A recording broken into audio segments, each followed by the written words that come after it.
Welcome to Memphis Flight Coordination. Your call is important to us. Please listen to the following options.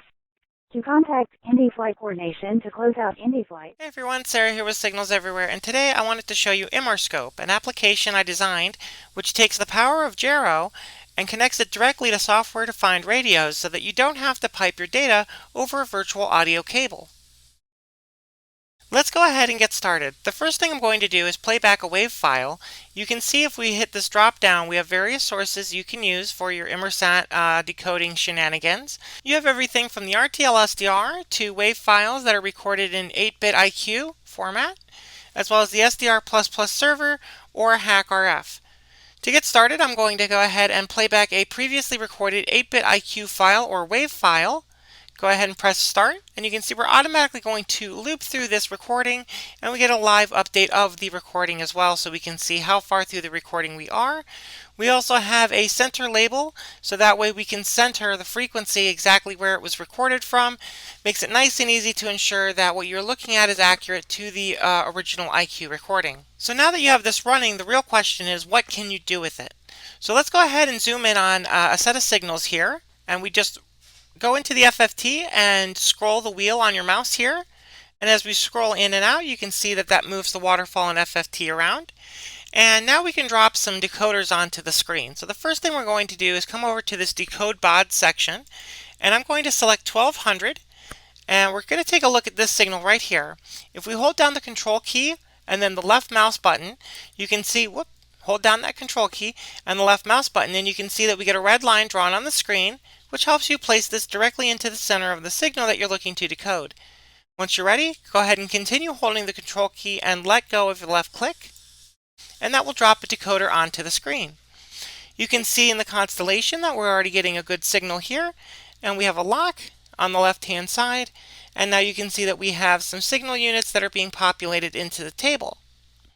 Further, we can go ahead and switch over to a 600 baud decoder, and we can drop these over here. And you can see this allows us to decode multiple channels at the same time. Now this is CPU intensive, so it's a little difficult for me to record this at the same time as doing it, but I'll do my best to show you exactly how this works. If we come over to the network tab, this will eventually populate with network data that it's decoded from these P channels that we have selected in the 1200 and 600 baud variants. So we're able to decode some messages there. What else can we do? Well, there's actually live ACARS that comes down off this satellite. So if we move over here to these signals, we're going to switch our baud rate to 10500, and I'm going to drop a decoder right here on this signal. You'll see we instantly begin to get some signal units, and if we come over to the Messages tab, we'll get live decoded ADSC and ACARS messages presented here in this tab for us. Now the interesting thing on this particular set of channels is that in addition to ACARS, it also provides information on C channel assignments, which means if we come over here and select Follow C channel Voice, it'll say it's waiting for a voice assignment.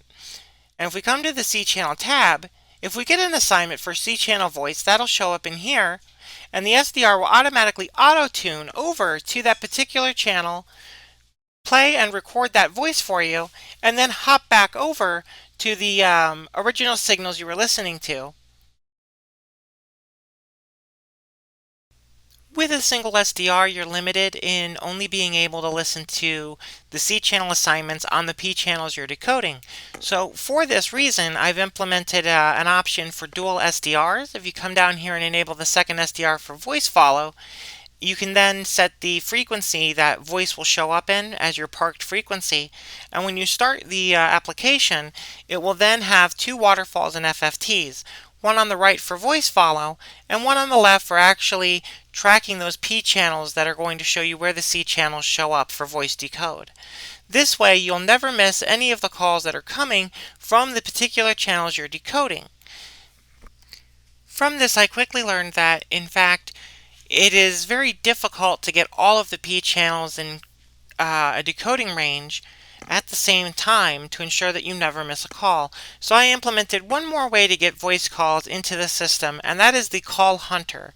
So if we switch over to call hunter you'll see that you need to actually place your signal in the downlink range for arrow voice calls. You need to do this manually. It's not going to do it on its own. You can then adjust the call hunter so that way it knows how many dB over the reference baseline should be considered an actual call. Once this is done, all you have to do is wait for a call to come in, and it will automatically be pulled up for you. A decoder will be dropped on the screen, and you'll be able to listen to that call in real time. The software is completely open source, and you are free to download the application and compile it from source code yourself. However, if you don't want to do that, I also have binaries available on my website, sarahsforge.dev. I'll put a link in the description below where you can get that application. And of course, my patrons get that application completely free, and my viewers are going to get 50% off the first 10 people who actually buy the application. So if you're interested, check out the information below in the description, and I'll see you all in the next one. Bye!